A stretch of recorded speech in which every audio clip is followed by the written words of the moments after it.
because everyone's talking about the books that they've read and what's on their nightstand. I got 8 books on my nightstand. I've read chapter 1 of all 8 of them. So that's my New Year's resolution, which is why we're glad we have our friends from R.J. Julia Booksellers down in Madison with us today. Laurie Fazio with us to talk about the best of 24 and how I should maybe take those 8 books on my nightstand and kind of consolidate them so I can make room for some new ones, right? Yeah. Well, just pick one. Pick one to get through. Every time I go into R.J. Julia, it's one of my favorite places to go, and I'm always amazed. Your staff is so well read. Yes. Which begs me to ask the question: how quickly do you get through these books? I read a lot of books last year, but you have to find time, and it's hard. And we read all the books amongst all of us. Right. Well, maybe not all the books, but you know, there's a good we read a lot of them. Good and the ones that we really like are the ones that we're usually recommending. I will tell you, when Laurie sent me the list of what we were going to talk about, I actually recognized a couple of them from what I've read. Ooh, that sounds good. But these really made the top of the list. We're going to go left to right here. We're going to start with the first one, which I think is great because it's a historical one, but also if you know you're Mark Twain, you're familiar with him. Right. This is James. Talk about James. James is winning all kinds of awards. Yeah. It's one of my favorite books of the year. It's in the New York Times top 10. It is by Percival Everett, who wrote Erasure, which turned it into the movie American Fiction. He's a fabulous writer. It's being dubbed as like a retelling of Huck Finn, told from James's point of view. The slave. Right. So, but it shows a side that is really important for us to think about, and a fabulous book. Just flew through that book. What a fantastic read, and again, as you said, just won just about every award. Let's talk about women. I thought this was a how-to. It's actually a fictional novel. Kristen Hanna, talk about this. Kristen Hanna wrote The Nightingale several years ago. This takes place in Vietnam, and it's about the women in Vietnam who really didn't get recognized for a very long time. The nurses who were like, well, you weren't in Vietnam. No.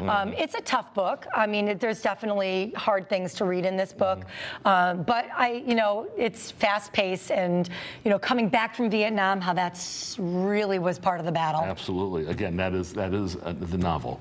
That is not a how-to. They have a whole how-to section. It's a whole different story in itself. Talk about Becky Lynch of the WWE. Yeah. So one of the reasons why this is on our top is that we did an event with Becky, and so some of our books are in our top sales because of events. And you guys always have a lot of great authors that come. When Becky Lynch came, the line went all the way down to Guilford. Oh yeah, the line was huge. Yes. There were all age fans. There were little ones. There were older people. I mean, it was incredible to see how excited people were to meet her. I swear to you, I drove by that morning just running other errands, and I went, "What is going on?" And, the WWE. That makes sense. Let's move on to the Paris novel. Paris novel. How about the 80s? Oh yeah, one of my favorites, the Paris novel. And this is about food. You get art, you get history, you get booksellers in this book.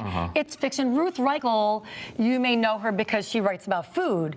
This is actually a novel, really well done. She's expanding her horizons. Everyone loves murders, only murders in the building. This would be Richard Osman, who's starting a new series. And this is it. So on the Thursday Murder Club is our staff. When he came to do an event with us earlier this year, it was the most staff-attended event that we ever had. All of our staff asked for the night off. That's always a sign. Because and he was incredible, and his books are just fun and funny and witty and really well written. We're going to bang through the last two. We got Tangled Up in You, which is a retelling of Disney's Tangled, which is a retelling of Rapunzel. What makes this one different? Well, Christina Lauren just draws those young adults in as well as adults, and romance has exploded on the scene over the past couple of years. I bet. So and they all come in paperback. They're pretty covers. People get them like M&Ms. And we'll finish with Amy Tan, well-known. Backyard Bird Chronicles, talk about birding. Yeah, so she started in 2017 noticing nature around her and drawing. She took a drawing class.